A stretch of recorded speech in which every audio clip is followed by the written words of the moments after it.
कि जो काम आप चंद्रशेखर के लिए करती थी वही काम आप अब ग्राउंड पे उतर के अखिलेश यादव के लिए करेंगे।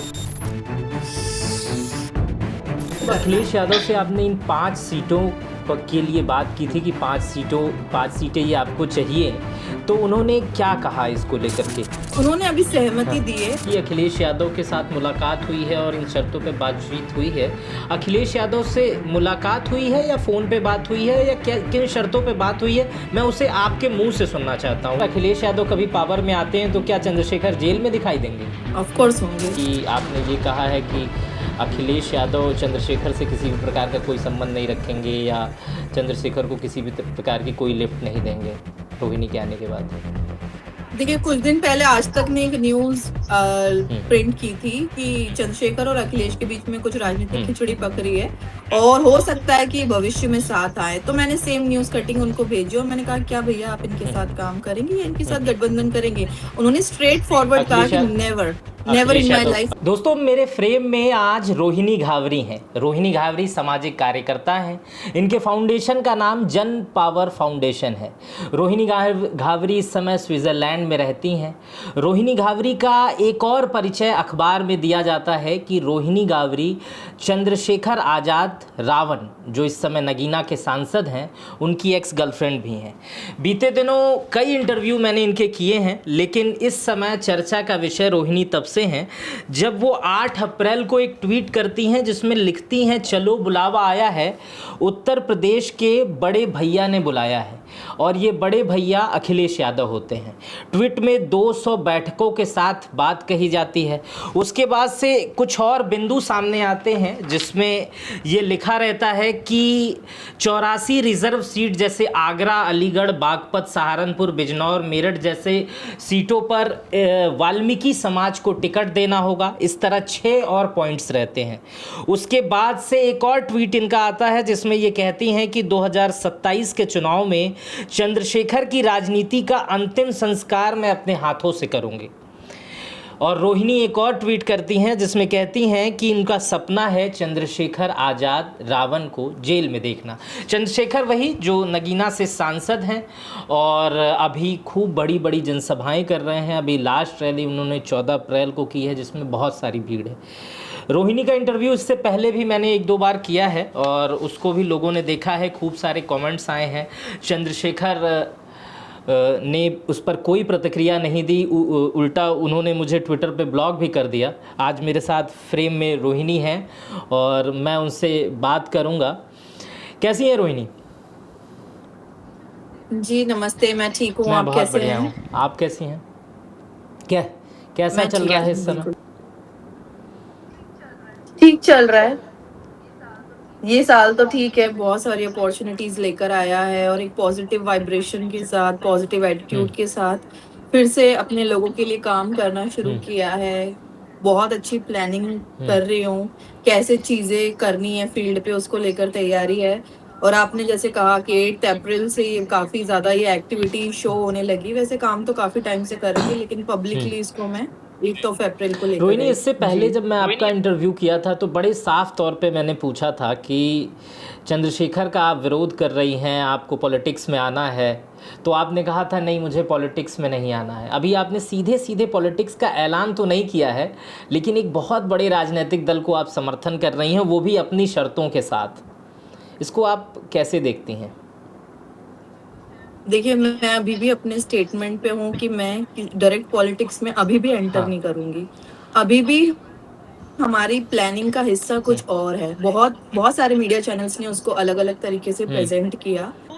तरीका वही है। अभी भी जन पावर फाउंडेशन के बेसिस पे ही काम करना है। फाउंडेशन का जो तरीका है काम करने का कि जितने भी सामाजिक संगठन है, आपने तो शायद 8 अप्रैल से मेरी एक्टिविटी देखी, लेकिन उसके पहले से ही मैं लिखना स्टार्ट कर दिया था मैंने कि मैं जितने भी राष्ट्रीय अध्यक्ष है, जितने भी छोटे छोटे संगठनों के, स्पेशली उत्तर प्रदेश के, क्योंकि नेक्स्ट ईयर इलेक्शन है, तो उसको लेकर मैंने तैयारी शुरू की है कि कैसे हम लोगों को काम करना है, संगठनों के ऊपर एक संगठन के रूप में काम करना है। और ये नॉन पॉलिटिकल ही है, अभी भी पॉलिटिकल नहीं है। लेकिन जब बात आएगी वोट देने की कि लोगों को तैयार करेंगे, तो उसमें भी हम जनता की मांग क्या है, हर कोई आता है इलेक्शन में वादे करके चला जाता है, 5 साल तक हम उसी होप में रहते हैं कि हाँ कोई हमारे ये वादे पूरे होंगे। जिन वादों के ऊपर वोट लिया जाता है, क्या वो वादे कंप्लीट होते हैं? अगर ऐसा होता तो हमारा देश आज बहुत आगे होता। लेकिन हर 5 साल में same planning, same policies, same promises. तो उसको लेकर एक मीडिएटर के रूप में जनता और बनने वाली सरकार के रूप में हम लोग काम करेंगे, मीडिएटर के रूप में, कि जनता की मांग क्या है। जैसे जून से मैं खुद फील्ड पे उतरूंगी, मैं खुद वहां पर, पहली मीटिंग मेरी लखनऊ में होगी, उसमें हम राष्ट्रीय अध्यक्षों की राउंड टेबल मीटिंग करेंगे, ओपिनियन लेंगे कि एक्चुअल में ग्राउंड रियलिटी है क्या। क्योंकि मैं खुद अभी नई हूँ इस फील्ड में, यहाँ 6 साल से स्विट्जरलैंड में रहकर मैंने बहुत सारी चीजों के ऊपर फोकस रखा, बहुत सारी चीजों को समझा कि क्या है और किस तरीके से है। तो लास्ट 6 इयर्स में जो कुछ भी चीजें सीखी इंडिया से में रहने के बाद, अब उसको एग्जीक्यूट करने का टाइम आ गया है कि क्या प्लानिंग्स है, क्या पैटर्न है काम करने का, उस पर हम रोहिणी, लोग मैं काम एक करेंगे। चैनल पे खबर देख रहा था, उस पे बताया जा रहा था कि आपकी अखिलेश यादव के साथ मुलाकात हुई है और इन शर्तों पे बातचीत हुई है। अखिलेश यादव से मुलाकात हुई है या फ़ोन पे बात हुई है या किन शर्तों पे बात हुई है? मैं उसे आपके मुंह से सुनना चाहता हूँ, ये पॉइंट्स तो मैं पढ़ रहा हूँ। मुलाकात का तो लोगों ने गलत लिखा है, क्योंकि मैं तो अभी स्विट्जरलैंड में हूँ, तो वो तो आए भी नहीं है स्विट्जरलैंड, ना मैं इंडिया आई हूँ अभी, तो मीटिंग तो नहीं हुई है। लेकिन नेक्स्ट मंथ मेरी अच्छा। मीटिंग है उनसे, मैं मिलने आऊंगी। जब मैं जैसे ही लखनऊ आऊंगी तो मैं पहले उनसे बात करूंगी, उसके बाद ही हम उनको पॉलिटिकल सपोर्ट करेंगे कि हमारी इन मांगों को लेकर। तो मांग मनवाने से पहले तो या कुछ मांगों भी पर फ़ोन पे आने के बात हुई पहले है? जैसे आपका ट्वीट आया है, चलो बुलाओ, बात हुई है उनसे। मैंने फ़ोन पे अपनी बात हुई। पूरा एक प्रॉपर प्रोजेक्ट दिया जी। मैंने उनको पूरा प्रोजेक्ट दिया कि देखिए हम लोग इस तरीके से काम करेंगे। आप उत्तर प्रदेश की राजनीति में नॉन जाटव चेहरों को या नॉन जाटव नेतृत्व की बात क्यों नहीं की जा रही है? Last 75 years of independence UP की पॉलिटिक्स में अगर दलित वोट्स या दलित लीडरशिप अगर क्रिएट किए जाती है तो वो only for Jatav community, not for non Jatav community. So now here we are talking about non Jatav community also. इसमें ऐसी कई जातियां हैं जो लिप्त होती जा रही है, जिनकी बारे में बात नहीं की जाती, जैसे वाल्मीकि समाज हो गया जिसकी मैं बेटी हूँ, पासी समाज हो गया, धोबी समाज हो गया, ऐसी अन्य जातियों के नेतृत्व की भी। क्योंकि काशीराम साहब ने ही कहा था कि सामाजिक हिस्सेदारी पर अधिकार अखिलेश यादव सबका तो होना चाहिए। पीडीए के हर एक फार्मूले को लेके ही चल रहे हैं। मेरे ख्याल से ये जो आप फार्मूला दे रही हैं, ये अखिलेश यादव के लिए नया फार्मूला नहीं है। अखिलेश यादव तो इसी सेटिंग्स के आधार पर, इसी फार्मूलेज के आधार पर वो इससे पहले का लोकसभा चुनाव जीत चुके हैं और बेहतरीन सीटें आई। हाँ, इसीलिए इसीलिए उनके साथ हमारा जो कोलैबोरेशन है, इसीलिए उनके साथ इस बात के ऊपर सहमति बनी, क्योंकि ये कहीं ना कहीं उनकी रूपरेखा का ही हिस्सा है। कहीं ना कहीं वो इसी लेवल पर काम कर रहे हैं। और जो अभी मौजूदा राजनीति है, जैसे अगर बीजेपी को हटाने की बात अगर उत्तर प्रदेश से की जाए, तो मुझे लगता है कि सबसे स्ट्रॉन्ग कॉम्पिटिटर के रूप में क्यों हटाना अखिलेश चाहती, यादव क्यों जी हैं। बीजेपी अगर को क्यों उन्होंने, हटाना चाहती हैं? बीजेपी से क्या दुश्मनी? आप तो सामाजिक देखिए कार्यकर्ता हैं। मैंने आपका परिचय ही कराया जन पावर फाउंडेशन की करता धरता। आप दलित मूवमेंट के लिए काम कर रही हैं, बीजेपी भी बहुत दलित मूवमेंट के काम कर रही है, बहन जी भी बहुत दलित मूवमेंट के लिए काम कर रही हैं, राहुल गांधी भी बहुत दलित मूवमेंट के लिए काम कर रही हैं। अखिलेश भैया क्यों पसंद आ गए? अखिलेश भैया स्ट्रांगली अभी कॉम्पीट कर रहे हैं, स्ट्रांगली वो दलितों की वॉइस एक लेवल पर उठा रहे हैं। और फिर मैंने देखा है कि उनकी कार्यशैली का जो तरीका, इसमें भी अभी उनसे तो सिर्फ मांगे की है। अभी ऐसा मैं ये नहीं बोल सकती कि मैं 100% उनके लिए सिर्फ उनके मंचों पे जाकर या समाजवादी के मंचों पे जाकर प्रचार करूंगी। ये तो हमने एक चुनाव किया है कि ठीक है, अगर इनके साथ जाते हैं तो अगर वो भी सरकार बनने पर हमारी ये मांगे पूरी करेंगे तो हम इनका सपोर्ट करेंगे, और तो हम जाकर ग्राउंड पर जाकर, स्पेशली दलित कम्युनिटीज में जाकर, जैसे स्लम एरियाज में जाकर लोगों को कन्विंस करेंगे कि किस लेवल पर हमको किन का समर्थन करना है। क्योंकि पॉलिटिकल लीडरशिप में भी और पॉलिटिकल पावर उन्हें ही देना चाहिए जो हमारी बात करे, जो हमारे लिए काम करे। अब रही बात बीजेपी को क्यों हटाना चाहती हो, देखो बीजेपी के साथ तो मेरा विवाद या फिर मेरी एक छोटी, अब पर्सनली अगर मैं बात करूं, तो जो जो सरकार मुझे न्याय नहीं दिला पाई, जिस सरकार ने मुझे एक एफआईआर करने का अधिकार तक छीन लिया, उस सरकार का समर्थन मैं क्यों करूंगी? मैं क्या बोलूंगी अपने लोगों के बीच में जाकर कि जिन लोगों ने मेरी मदद नहीं की? आज ये तो सिर्फ एक छोटा सा एग्जाम्पल है।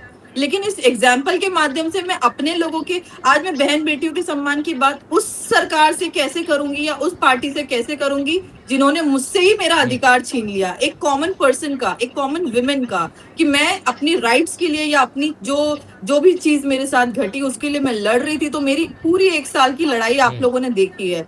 मुझे अगर कहीं पर भी इस लड़ाई में रोका गया है तो वो बीजेपी के थ्रू ही देखा गया। देश में सरकार उनकी, उत्तर प्रदेश में सरकार उनकी है।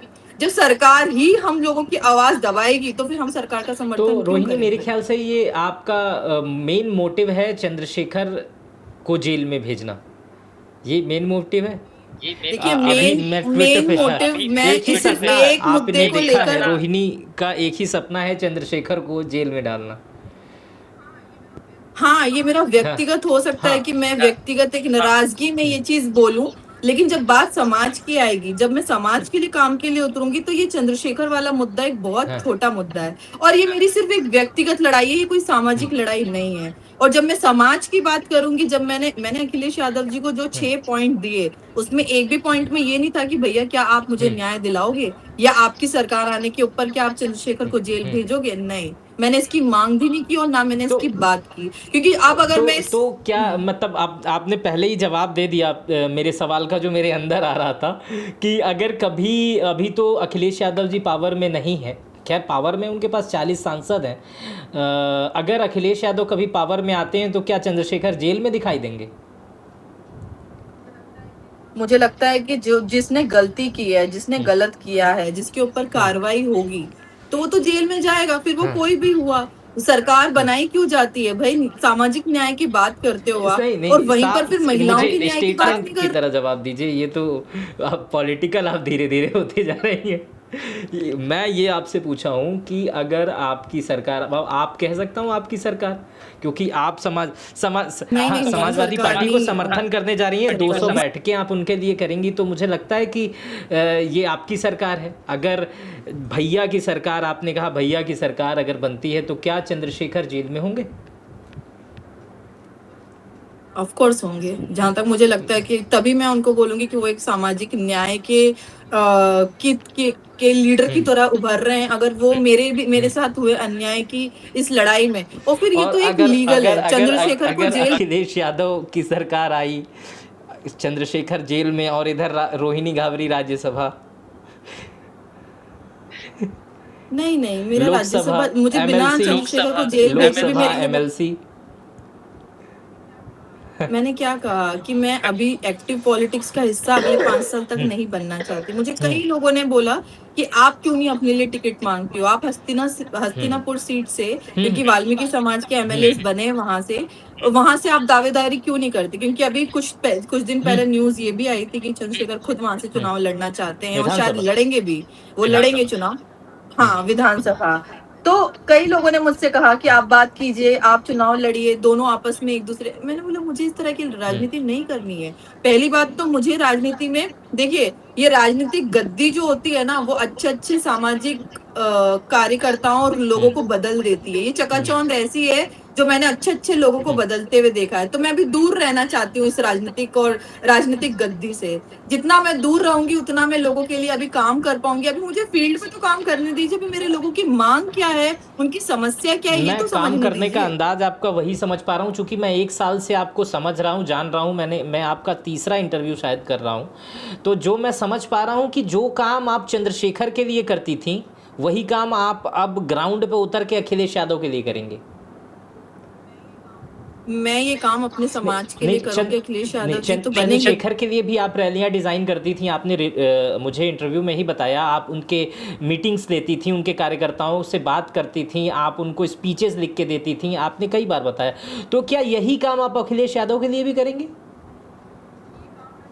ये काम मैं पहले तो अपने समाज के लिए करूंगी, अपने लोगों के लिए करूंगी, मैं देश के गरीबों के लिए करूंगी, स्पेशली उत्तर प्रदेश के स्लम एरिया में रहने वाले, गांव में रहने वाले लोगों के लिए करूंगी। अब उसका पॉलिटिकल बेनिफिट किसको होता है ये तो वक्त बताएगा कि किस लेवल पर। अब मैं लोगों के बीच में क्या लेकर जाऊंगी, यही कि हमारी मांग कौन पूरी करेगा, हमारे लोगों को हमारी जो जरूरतें हैं। अभी आप देखो ना, सफाई कर्मियों की हाँ, ठेकेदारी प्रथा हटाना ही नहीं आप चाहते। अपने हर उसमें एक, लिखा हुआ है, मुझे 6 पॉइंट अपने बताएंगे क्या, कि जो आपने, ये मैं खुद ही पढ़ूं या आप बताएंगे? पढ़ दीजिए आप, मैं भी बता इसमें सकती हूँ, आप लिखा पढ़ हुआ है देंगी तो कि ठीक है। विधानसभा की 84 रिजर्व सीटों में आगरा, अलीगढ़, बागपत, सहारनपुर, बिजनौर, मेरठ जैसे पश्चिमी यूपी के जिलों और शहरी क्षेत्रों में 5 से 8 सीटों पर वाल्मीकि समाज को टिकट देना। तो ये पहला पॉइंट है, ये मुझे इसको समझाइए। इसमें 5 से 8 सीटें आप डिसाइड करेंगे, 5 से 8 सीटें कि मांग तो हमने रखी है कि पिछली बार के चुनाव में 2022 के चुनाव में समाजवादी ने एक भी टिकट वाल्मीकि को नहीं दिया था। और जहां तक इसी वजह से कहीं ना कहीं नॉन जाटव लोग या बने नहीं थे, नॉन जाटव लोग इसीलिए उनसे बहुत नाराज हुए थे, और स्पेशली वाल्मीकि कम्युनिटी, और इसका वोट बैंक पूरी तरह से बीजेपी की तरफ शिफ्ट हुआ, जो कि अभी तक की रिसर्च और अभी तक की चीजों में मैंने देखा। अब जब जनसंख्या के आधार पर जो सीटें हैं उसके आधार पर जो हमने मांग की है कि इस लेवल पर आप इस तरीके से इन लोगों को टिकट दीजिए। अब ये क्योंकि मैं वाल्मीकि समाज से आती हूँ, तो मेरी पहला दायित्व बनता है कि मैं उस जाति के लोगों की बात करूं, उनकी आवाज उठाऊं। हाँ, मैं करूंगी काम देश के लिए, अलग अलग क्षेत्र के लोगों के लिए, लेकिन जिनकी आवाज दबाई जाती है, अभी जिनका लीडर ही नहीं बनने दिया आपने इतने सालों में, जिनका कोई राष्ट्रीय नेतृत्व ही नहीं है, उन लोगों की आवाज को कब तक दबाया जाएगा? आज पूरे देश में सफाई कर्मियों के राइट्स के लिए कौन लड़ रहा है? कहाँ पर कितने आंदोलन हो रहे हैं? किस दलित नेता ने कोई दिल्ली में कोई जंतर मंतर पे या रामलीला में कोई बहुत बड़ी सभा करी या बहुत बड़ा आंदोलन करा? तो उन लोगों की, उस वर्ग की क्या पूरी जिंदगी हमारा समाज सिर्फ झाड़ू ही लगाता रहेगा? उनके राइट्स की बात क्यों करेगा? उन्हें भी तो परिवर्तन का, उन्हें भी तो डेवलपमेंट का राइट है, उन्हें भी तो अधिकार है कि उनके बच्चे बड़े आगे और सारी चीजें। तो उनके लिए मैंने पहली मांग ये रखी कि आप कम से कम 5 से 8 सीटों के ऊपर 5 तो कम से कम आपको देने पड़ेंगे वाल्मीकि समाज के लोगों को टिकट। तब जाकर मैं अपने समाज के बीच में ये बोलूंगी कि हाँ, जिन्होंने हमें राजनीतिक हिस्सेदारी दी है उनकी तरफ हमें जाना है और उनको हमें रोहिणी जी, समर्थन जब करना अखिलेश है। यादव से आपने इन 5 सीटों के लिए बात की थी कि 5 सीटें ये आपको चाहिए, तो उन्होंने क्या कहा इसको लेकर के? उन्होंने अभी सहमति दी है और बहुत सारी चीजें जो उनकी रिसर्च टीम है वो देख भी रही है, और किन किन टिकटों के ऊपर अब देखो, बड़े नेता तो अपने 1 वर्ड 2 वर्ड में ही अपनी बात को रखते हैं, या तो यस बोलते हैं या नो बोलते हैं, या फिर बोलते हैं कि विल सी विल वेट। इस तरीके से वो बात करने का तरीका होता है नेताओं का, क्योंकि अभी उनका इतना बिजी स्केड्यूल है, ऑलरेडी यहाँ पर संसद में सेशन चल रहे हैं। तो जितना उन्होंने मुझसे शॉर्टकट में बात किया, उन्होंने ये कहा कि हाँ ठीक है, करते हैं इस पे बात, इसको देखेंगे ऐसे करके। तो बहुत सारी मांगे हैं और मैंने एकदम वाजिब मांगे रखी हैं, बहुत अलग एक्स्ट्राऑर्डिनरी कुछ नहीं मांगा। उन्हीं की पार्टी से उन्हीं की चीजों को लेकर के, हाँ जो ये आपके इस मैनिफेस्टो में ये हमारी मांगी हुई हिस्सा होना चाहिए इस समुदाय के लिए, तब जाकर हम अपने लोगों, हमारे वोट का वैल्यू एकदम फ्री ऑफ कॉस्ट नहीं कि आप फ्री में आप हमारे लोगों को मैनिपुलेट करके, ये बहुत हो गया। अभी हमारे जैसे जो इस कम्युनिटी के एजुकेटेड लोग हैं, उन्हें जाकर अपनी कम्युनिटी के लोगों को बताना पड़ेगा कि कौन हमारे अधिकारों की बात कर रहा है और कौन हमें सीरियसली हमारी लाइफ में चेंज लाना चाहता रोहिणी, है। एक सवाल है आपसे, सवाल थोड़ा आपको समझना पड़ेगा, उसको थोड़ा समझा के मैं आपसे पूछना चाह रहा हूँ। आपने समाजवादी पार्टी का चयन किया, जब इससे पहले हमारी बातचीत होती थी तो ये बातें समझ में आती थी कि आप बहन जी के संपर्क में भी हैं, कांग्रेस के कुछ लोगों से भी आपकी बातचीत होती है, और इसके बाद से अभी बीजेपी जो है वो 403 करोड़ रुपए खर्च करने जा रही है बाबा साहब अम्बेडकर की मूर्तियों पर, और बीजेपी भी बाबा साहब को लेकर बहुत सारे काम कर रहे हैं, दलित वोट को रिझाने के लिए कहिए या दलितों के लिए काम करने के लिए कहिए, बीजेपी भी कर रही है। मेरा सवाल ये है कि आप कई जगह को सोचकर या कई लोगों से बातचीत करके अंतिम निष्कर्ष पे समाजवादी के पास पहुंची, समाजवादी पार्टी के पास, या आपने पहले से डिसाइड किया था कि जाना है अखिलेश जी के पास ही? इससे पहले आपने किसी और दरवाजे पे बहन जी के साथ जाने का प्रयास किया? मैंने देखे बहुत तरीकों पे, मैंने देखा। अब देखिए, बहन जी को मैं पर्सनली, मतलब not just for political reason, मैं पर्सनली बीइंग विमेन, मैं उनको बहुत रिस्पेक्ट करती हूँ और डे 1 से रिस्पेक्ट करती हूँ, नॉट जस्ट नाउ। मैं 2019 में जब मेरी न्यूज आउट हुई थी, तो मेरा फर्स्ट लीडरशिप में अगर सवाल पूछा था कि किसे आप अपना आदर्श मानती हो, तो मैं बहन जी को अपना आदर्श मानती हूँ और मैं हमेशा मानूंगी। फिर मैं कहीं भी जाऊं, मैं कुछ भी करूं, वो एक हमारा एक पर्सनल रीजन है कि हाँ, हम लोग बीइंग दलित और बीइंग विमेन ऑफ इंडिया, मैं उनको रिस्पेक्ट रोहिणी, करती हूँ। बट अब जब बात आती, इत्तेफाक है कि आपका आदर्श पॉलिटिक्स में एक्टिव हैं और आप अपने आदर्श से चाहती तो मिलती हैं, और जो काम आप अखिलेश यादव के साथ कर रही हैं ये आपका विचार हो सकता है, आप उनके साथ भी कर सकती थी। हाँ, मैं कर सकती थी, आदर्श मैं मानती हूँ, लेकिन मैंने बहुत सारी चीज़ों के ऊपर नोटिस किया, बहुत। अगर मैं जाटव कम्युनिटी की होती तो शायद मैं बहन जी के पास जाकर ही खड़ी होती। अब मेरे ऊपर तो समाज का एक ऐसा ठप्पा लगा हुआ है कि मैं वाल्मीकि समाज की बेटी हूँ, और वाल्मीकि समाज के व्यक्ति को अपने साथ बिठाने से पहले लोग 1000 बार सोचते हैं, वरना अभी तक हमारा राष्ट्रीय नेतृत्व तैयार होता, फिर वो कोई भी मैं पॉलिटिकल इन पार्टी हो। मैं, हमें मैं नहीं सिर्फ समझ एक पा रहा हूँ इन चीज़ों को, वाल्मीकि समाज और जाटव समाज, मतलब इसमें भी मतभेद है क्या इस चीज़ को लेकर? अपने पास कौन नहीं बैठाना चाहता आपको अपने पास? मैंने बहुत पहले तक मैं इन बातों को समझती नहीं थी। एक बहुत ही नादान तरीके से मैं इस चीज़ को, लेकिन लास्ट 2 इयर्स में मैंने इसके बीच में एक बहुत बड़ा डिफरेंस, एक बहुत बड़ा गैप देखा है।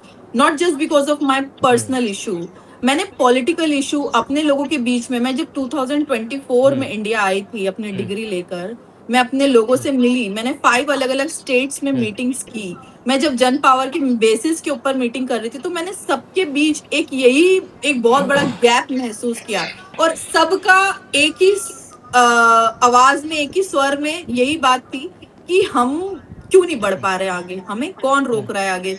और फिर देखिए, मैंने, ऐसा नहीं है मुझे कोई पॉलिटिकल पावर गेन करने के लिए नहीं कि मैं खुद बनना चाहती हूँ तो मैं सिर्फ अपने लिए, मेरी समाज को कौन फायदा देगा, मेरे लिए ये इंपॉर्टेंट है। मेरे लोगों की आवाज कौन बहुत स्ट्रांगली करेगा, मुझे ये उम्मीद चंद्रशेखर से थी। आपकी आवाज़ फ्लिप करके आ रही है, फ़ोन आ रहा था क्या? हाँ, नहीं नहीं, अब ठीक है। अभी हम्म, हाँ, कंटिन्यू करें। तो यहाँ पर मैंने इस चीज को महसूस किया कि मुझे कौन स्टैंड देगा और मेरी कम्युनिटी की बात कौन रखेगा। और देखिए, मैंने लीडरशिप क्वालिटी का फर्स्ट ये इम्पोर्टेंट, ये बोल सकते हैं पॉइंट, ये सीखा है कि नेता वो होता है जो अपने लोगों को आगे बढ़ाए और अपने लोगों के लिए काम करे, ना कि खुद को आगे बढ़ाने के लिए काम करे। और मैं उसी में बिलीव करती हूँ। तो सिर्फ मेरे पर्सनल बेनिफिट के लिए मैं बीजेपी के पास जा सकती थी, मैं किसी और पार्टी के पास जा सकती थी, मैं कांग्रेस के पास जा सकती थी, या मैं किसी के भी पास जा सकती थी। लेकिन उत्तर प्रदेश में जब मैंने देखा कि कौन हमारे लोगों को बेनिफिट सीरियसली पहुंचा सकता है, तो वो मुझे लगा कि हाँ, हम अखिलेश यादव जी से हम लोग बैठ के उनसे काम करवा सकते हैं कि भैया आपको ये चीजें हमारे लिए करनी इतना होंगी। भरोसा है? भरोसा है उनसे। मैं पिछले 1 साल से टच में हूँ, और 1 साल से मैं उनसे बात कर रही हूँ। तो मैंने उनके उनके अंदर ये महसूस किया है कि ही हैज द पावर, कि वो सुनते हैं, वो समझते हैं, उन्हें पता है राइट और रॉन्ग क्या है, उनकी पॉलिटिक्स में मॉरल से वैल्यूज है। मतलब वो सिर्फ पॉलिटिकल बेनिफिट के लिए काम नहीं करते हैं, वो उनके काम करने का तरीका मुझे अच्छा लगा। तो इसीलिए मुझे लगा कि शायद इनके साथ हम एक होप के साथ, हो सकता है मे बी मैं रॉन्ग भी हो सकती हूँ in future, because I don't know politics के लोग कब बदल जाते हैं। कई लोगों ने मुझसे कहा कि अब आपकी न्यूज इतनी आउट हो चुकी है रोहिणी, दैनिक भास्कर से लेकर सब में, तो मे बी समाजवादी आपको स्टैंड नहीं देगी, मे बी वो आपको। मैंने बोला मुझे नहीं चाहिए उनसे कुछ भी, मैं तो अपने लोगों के लिए काम करने आ रही हूँ। लगा मुझे उनके साथ भी महसूस हुआ 2 महीने वहां पे काम करने के बाद कि ये लोग हमारे लिए काम नहीं करेंगे, यादव कम्युनिटी, और ये लोग हमें सपोर्ट नहीं करेंगे। तो मैं अपने पैर पीछे कर लूंगी, क्योंकि मेरे लिए तो हमारे लोगों की आवाज और उनके लिए काम करना इम्पोर्टेंट है, ना कि कोई पर्सनल बेनिफिट्स हैं। अच्छा, ये बात भी आई कि आप मीडिया में इतना आउट हो गई हैं तो अखिलेश यादव जी आपसे बैक फुट पे आ सकते हैं या रुक सकते हैं, ये चीज़ें कहा बोला लोगों ने मुझे तो नहीं ये फील हुआ। मैंने तो, जब मेरी न्यूज प्रिंट हुई थी, मैंने तुरंत उनको भेजी, और मैं क्या भेजूंगी, उन्हें तो खुद भी मिल जाती है। मैंने उनको कहा अगर वो कहीं ना कहीं नाराज होते कि भाई ये इन्फॉर्मेशन अभी आउट नहीं होनी चाहिए थी, या अभी ये सब, तो शायद रिएक्ट कर सकते थे। या उनके जो, मैं कई लोगों से जो बड़े लीडर्स हैं समाजवादी के, उन सबके कांटेक्ट में हूँ, और किसी ने मुझसे ये नहीं कहा कि इसका कोई नेगेटिव इम्पैक्ट पड़ेगा। बट कुछ लीडर्स, कुछ मीडिया और इन लोगों ने कहा कि हो सकता है may be, but I am like I don't care. मुझे कौन सा उनसे पैसे या पावर चाहिए। अगर वो हमारे लिए काम करेंगे और अगर वो हमारे इन मुद्दों के ऊपर अप्रूवल देंगे, तो ही हम काम करेंगे, तभी मैं जाकर, क्योंकि मेरा तो एक स्ट्रेट फॉरवर्ड तरीका है काम करने का। मैं पर्सनल बेनिफिट्स के लिए पॉलिटिक्स या काम नहीं करूंगी। मुझे तो अपने लोगों के, सबसे पहले तो मुझे अपने लोगों को अवेयर करना है कि व्हाट इज पॉलिटिक्स। ऐसे ही नहीं कि कोई भी आ गया और एक दिन पहले आपको मैनिपुलेट करके आपके वोट्स को चेंज कर सकता है। ऐसे नहीं होगा। अभी आपको हमारे लोगों को अभी एजुकेट करना पड़ेगा, like what is politics and what is political power. उसके लिए मैं आना चाहती हूँ और उसके लिए मैं 200 बैठकें करना चाहती हूँ। चंद्रशेखर भी अखिलेश यादव का बहुत सम्मान करते हैं। इससे पहले उन्होंने उनके साथ गठबंधन करने की भी कोशिश की थी, लगातार बातचीत भी चली थी। क्या आपको लगता है कि इतना आसान होगा अखिलेश यादव का आप पे भरोसा कर लेना, और चंद्रशेखर अखिलेश यादव पर दबाव नहीं बनाएंगे या कुछ कहेंगे नहीं? या आपने ये भी एक स्टेटमेंट में मैंने पढ़ा है कि आपने ये कहा है कि अखिलेश यादव चंद्रशेखर से किसी भी प्रकार का कोई संबंध नहीं रखेंगे या चंद्रशेखर को किसी भी प्रकार की कोई लिफ्ट नहीं देंगे रोहिणी के आने के बाद? देखिए, कुछ दिन पहले आज तक ने एक न्यूज़ हम्म। प्रिंट की थी कि चंद्रशेखर और अखिलेश के बीच में कुछ राजनीतिक हम्म। खिचड़ी पक रही है और हो सकता है कि भविष्य में साथ आए। तो मैंने सेम न्यूज़ कटिंग उनको भेजी और मैंने कहा, क्या भैया आप इनके हम्म। साथ काम करेंगे या इनके साथ हम्म। गठबंधन करेंगे? उन्होंने स्ट्रेट फॉरवर्ड कहा अखिलेश कि Yadav never, never in my life. Akhilesh Yadav को आपने वो कटिंग भेजी थी जो आज तक में छपी थी? हाँ। एग्जैक्टली मैंने वो भेजी। मैंने बोला, भैया क्या आप इनके साथ गठबंधन करेंगे? ये राजनीतिक गलियारों में ये चर्चा है कि आप हो सकता है भविष्य में गठबंधन करें और कोई बुराई भी नहीं अगर वो करना चाहे। मैं लाइक आई एम नथिंग, मैं कौन हूँ उनके इस गठबंधन को रोकने वाली या कुछ भी। मैं, मेरे पास कोई पॉलिटिकल पावर नहीं है। तो मैंने सिर्फ स्ट्रेट फॉरवर्ड ये क्वेश्चन किया कि भैया क्या आप इनके साथ काम करेंगे? उन्होंने स्ट्रेट फॉरवर्ड आंसर दिया, नेवर इन माई लाइफ, कभी नहीं करूंगा। तो मुझे वहां क्लियर हो गया कि एक नेता ऐसा स्टेटमेंट क्यों देगा, तुरंत रिएक्ट क्यों करेगा। अगर उनको करना होता तो वो एक इसमें कंफ्यूजन में डाल सकते थे और he will never even reply. वो मुझे रिप्लाई भी नहीं करते। तो फिर मैंने देख लिया, फिर मैं समझ गई कि या ही हैज दैट पावर कि मैं जिसको नो बोलूंगा उसके साथ मैं कभी काम नहीं करूंगा। तो चाहे जितने लोग, मैं 100% श्योर हूँ कि चाहे कितना ही हो जाए, वो चंद्रशेखर को गठबंधन में नहीं कभी नहीं लेने वाले, किसी भी कीमत रोहिणी, पे नहीं लेने अगर वाले। अगर इस तरह की बात है तो मैं आपको आश्वस्त करता हूँ, मैं अखिलेश यादव को जितना मैं जानता हूँ, अगर उन्होंने ना कहा है तो इसका मतलब कोई ना कोई दिक्कत हुई होगी, क्योंकि वो सीधे नहीं, अगर वो कहने के बाद कभी वो रिपीट नहीं आते हैं। अगर उन्होंने नहीं कहा है तो उसका मतलब नहीं होता है। पॉलिटिक्स में वो हैं, क्योंकि वो सेकंड जनरेशन है और वो दूसरे टाइप की पॉलिटिक्स करते हैं। ये हम लोग आपस की बात कर रहे हैं। खैर, अगली सवाल पे मैं चलता हूँ। एक ट्वीट था आपका, उस ट्वीट पे बात कर लेते हैं। ये मेरा लास्ट क्वेश्चन हो सकता है कि कल माँ ने कहा कि वहाँ अकेले रहती हो, मत लड़ इन सब से, यह नेता तुझे मरवा देंगे। वहाँ मैंने कहा कि साथ अन्याय के खिलाफ लड़ते हुए मरूंगी, लेकिन किसी से डरूंगी नहीं। अकेली हूँ, भारी हूँ, हालात मुसीबत से लड़कर कामयाब होकर बताऊंगी। वहाँ भी दिक्कत है क्या आपको स्विट्जरलैंड में? कुछ लोग बोलते हैं कि पॉलिटिकल, टू बी फ्रैंक यहाँ का जो क्राइम रेट है वो 0 है। स्विट्जरलैंड में इस तरह का कोई सोच भी नहीं सकता, अगर करेगा तो उसका लाइफ लॉन्ग उसका नुकसान है। यहाँ की जेल खाली पड़ी है, यहाँ के पुलिस ऑफिसर्स के पास कोई ऐसा कोई काम नहीं है कि क्रिमिनल्स मिल रहे हैं। यहाँ के तो जेलों में इन फ्यूचर वो लोग कुछ और बना देंगे आपके क्योंकि देश वो ने तो 2 यूज नहीं साल हो से, रही। मतलब आपका देश तो इंडिया है, स्विट्जरलैंड में तो 2 साल से कोई युद्ध नहीं लड़ा है। दुनिया का सबसे बड़ा न्यूट्रल देश है स्विट्जरलैंड, हाँ। Exactly. They don't care about world politics. They only care बस about their citizens कि हम लोगों को यहाँ पर क्या फैसिलिटी मिल रही है, हम लोग कितना सिक्योर फील करते हैं। अमेरिका को एयर कुछ बेस भी नहीं नहीं, दिया स्विट्जरलैंड। 200 सालों से न्यूट्रल है। आप इसी कारण ये सवाल मैंने पूछा है कि 200 सालों से जो देश न्यूट्रल है, जिसने कभी युद्ध नहीं लड़ा, जिस पे कोई परमाणु हमला नहीं हो सकता है, जिसने अपने इतने बंकर बना के रखे हैं, वो उसको, उस देश में रहकर आप कह रही हैं कि मुझे मरवा देंगे। तो मुझे थोड़ा सा लगा कि कई स्विट्जरलैंड लोगों में ने कहा, जैसे माँ का दिल होता है। स्विट्जरलैंड में आपको खतरा है? नहीं नहीं, मुझे कोई खतरा नहीं, मैं तो बहुत बेखौफ जिंदगी जीती हूँ। मैंने तो सिर्फ एक किस्सा शेयर किया कि मेरी मम्मी मुझे फोन करके बोल रही थी कि तुम जिस तरीके से लड़ रही हो, पहली बात तो तुम इतना करेज लेकर कैसे आती हो, तुम लड़की हो।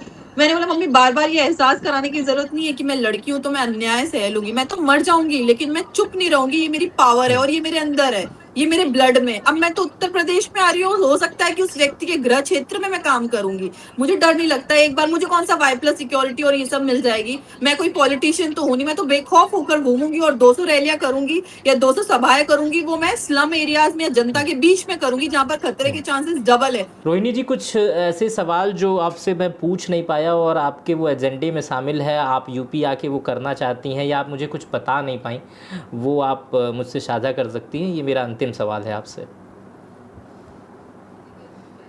देखिए, कहते हैं कि पॉलिटिकल स्ट्रेटजी और पब्लिक स्ट्रेटजीज कभी शेयर नहीं करनी चाहिए, वो इम्प्लीमेंट करके लोगों को दिखानी चाहिए। जितना मैंने चाणक्य नीति वाह! से अब तक समझा, मैं जितना उसका हिस्सा बनी और पढ़ा है, लेकिन फिर भी मैं आपको सिर्फ इतना कहूंगी कि मैं आकर मेरा स्टार्टिंग से हमारे जो जन पावर फाउंडेशन का कॉन्सेप्ट है round table meetings, because we believe in table talk के माध्यम से जितना बेनिफिशियल हम लोग काम कर पाएंगे, पॉलिसीज क्या होगी, किसका सपोर्ट करना है, इसीलिए मैंने सभी राष्ट्रीय अध्यक्षों के साथ मीटिंग्स करना स्टार्ट कर दिए। ऑन कॉल मेरी मीटिंग्स हो रही है, बात कर रही हूँ मैं उन लोगों से, और फिर उनके गृह क्षेत्र में, और वो जिस तरीके से लेके जाएंगे उसके बाद मैं जाकर लोगों के बीच काम करूंगी। अब तक तो ये प्लान किया है, and we'll see after June, maybe middle of June, you will see my work progress and everything। तो फिर उसके बाद हम लोग काम करके ठीक है आपको रोहिणी जी, आप बताएंगे। जून में आइए, इंडिया में आइए, इंडिया में आपका स्वागत है। लखनऊ में आइए, हम आपका सामने से बैठ के इंटरव्यू करेंगे, फिर कई सवाल पूछेंगे और बहुत सारे आपसे जवाब भी लेंगे। आप आई हमारे साथ जुड़ी, इसके लिए बहुत बहुत धन्यवाद। तो ये थी हमारे साथ रोहिणी घावरी। रोहिणी घावरी का परिचय मैंने शुरुआत में ही दे दिया था। रोहिणी घावरी ने हमारे कई सवालों का जवाब दिया। अखिलेश यादव से मुलाकात से लेकर अखिलेश यादव के साथ प्रचार तक की उन्होंने बात कही। 200 सभाओं से लेकर दलित मूवमेंट्स को आगे बढ़ाने तक की बात कही। टिकट बंटवारे से लेकर तमाम जगहों पर जाटव समाज या वाल्मीकि समाज के हिस्सेदारी की बात कही। ये इंटरव्यू आपको कैसा लगा मुझे कमेंट बॉक्स में बताइएगा। मेरा नाम मित्र प्रकाश है। इस वीडियो पर अपनी प्रतिक्रिया ज़रूर दीजिएगा। चैनल पर नए हैं तो सब्सक्राइब कर बेल आइकन दबाइएगा। अगर ज्वाइन बटन पर मेरे साथ आएंगे तो और अच्छी बात होगी। बहुत बहुत धन्यवाद। अपना बेहद ख्याल रखिएगा।